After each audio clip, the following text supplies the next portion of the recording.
வணக்கம். இந்த வீடியோவில் திருநெல்வேலியில் இருக்கக்கூடிய திருக்குறுங்குடி நம்பிராயர் கோயிலை பற்றி பார்க்க போகிறோம்.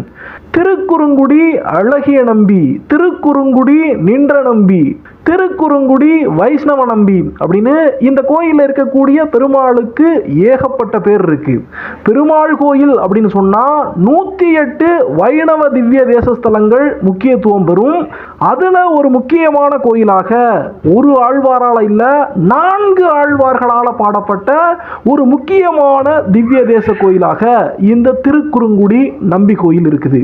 இந்த கோயிலில் இருக்கக்கூடிய பெருமாளுக்கு அழகிய நம்பி அப்படின்னு பேர் இருக்கிறதுல இருந்து எப்படி திருமாலிருஞ்சோலையில் நம்ம மதுரையில் அழகர் மலையில் இருக்கக்கூடிய அந்த அழகர் கள்ளழகருக்கு எப்படி ஒரு சிறப்பு இருக்கோ, அழகான பெருமாள் அப்படின்னு சொல்லக்கூடிய சிறப்பு இருக்கோ, அதே மாதிரி இங்கே இருக்கக்கூடிய பெருமாளும் ரொம்பவே அழகானவர். அதனாலேயே அவருக்கு பேரே அழகிய நம்பி அப்படின்னு சொல்லி வந்திருக்கு.